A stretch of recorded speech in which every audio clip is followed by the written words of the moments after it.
சிறகடிக்க ஆசை சீரியலில் இனிய எபிசோடில் என்ன நடந்திருக்கு அப்படிங்கிறத பார்க்கலாம்.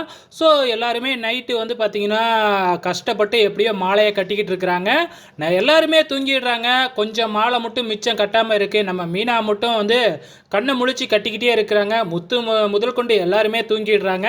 கொஞ்ச நேரம் கழித்து முத்து எழுந்திரிச்சு பார்க்குறாரு. நம்ம மீனா மட்டும் கட்டிக்கிட்டே இருக்கிறாங்க. உடனே நம்ம முத்துக்கு போய் நம்ம மீனாவுக்காக டீலாம் போட்டு வந்து கொடுக்குறாங்க. ஸோ ஒரு வழியாக காலையிலக்குள்ளே வந்து பார்த்திங்கன்னா 500 மாலையை ரெடி பண்ணி கட்டிட்டாங்க. இதுக்கப்புறம் தாங்க பிரச்சனையே வந்திருக்கு. நம்ம ஏற்கனவே ப்ரொமோவிலலாம் பார்த்துருப்போம் இல்லையா?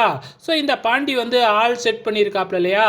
ஸோ மாலையெல்லாம் வந்து பார்த்திங்கன்னா லோடு ஏற்றுறாங்க. ஒரு குட்டி யானையில் வந்து பார்த்திங்கன்னா எல்லாத்தையுமே ஏற்றுறாங்க. ஸோ நம்ம முத்து வந்து அதை வச்சு ஃபோட்டோலாம் எடுக்கிறாப்புல. இவ்வளோ மாலை நாங்கள் ஒரே நாளில் கட்டியிருக்கோம் பாரு அப்படிங்கிற மாதிரி. ஸோ பாண்டி செட் பண்ண ஆள் கொஞ்சம் தள்ளி நின்று அந்த வண்டியே பார்த்துக்கிட்டு இருக்கிறாங்க. ஒரு வழியாக டிரைவரும் வண்டி எடுத்துக்கிட்டு கிளம்பிட்டாரு. ஆனால் அந்த டிரைவர் என்னடானா ஃபோன் பேசிக்கிட்டே இருக்கிறாரு. அந்த 2 பேரும் போகிற வழியிலேயே வந்து பார்த்திங்கன்னா டயர் பஞ்சரு அப்படின்னு போய் சொல்கிறாங்க.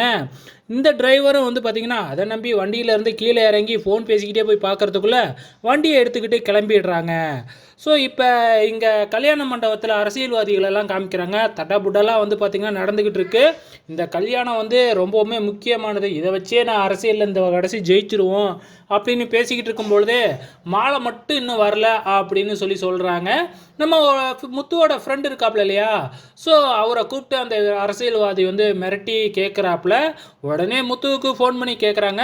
முத்துவும் டிரைவருக்கு ஃபோன் பண்ணுறப்ப தான் டிரைவர் இந்த மாதிரி வண்டியோட தூக்கிக்கிட்டு போயிட்டாங்க யாரோ அப்படிங்கிற மாதிரி சொல்கிறாங்க. எல்லாருக்குமே ரொம்பவுமே அதிர்ச்சியாக இருக்குது. ஸோ நம்ம முத்துவும் வந்து பார்த்திங்கன்னா தடபுடலாம் மீனாவை அழைச்சிக்கிட்டு அந்த டிரைவர்கிட்ட போகிறாங்க. அந்த டிரைவர் என்னடா என் வண்டியை எப்படியாச்சும் கண்டுபிடிச்சி கொடுங்க அப்படின்னு புலம்பிக்கிட்டு இருக்கிறாங்க. இப்போ மிகப்பெரிய பிரச்சனையாக இருக்குது. இந்த பாண்டி என்ன பிளான் பண்ணியிருக்கிறாப்புல அப்படின்னா வண்டியை கொண்டு போயிட்டு அந்த மாலையெல்லாம் யாருக்கும் தெரியாமல் எரிச்சு விடணும் அப்படிங்கிறது தான் பிளானாக இருக்குது. ஸோ என்ன நடக்க போகுது அப்படிங்கிறத நாளைக்கு பார்க்கலாம்.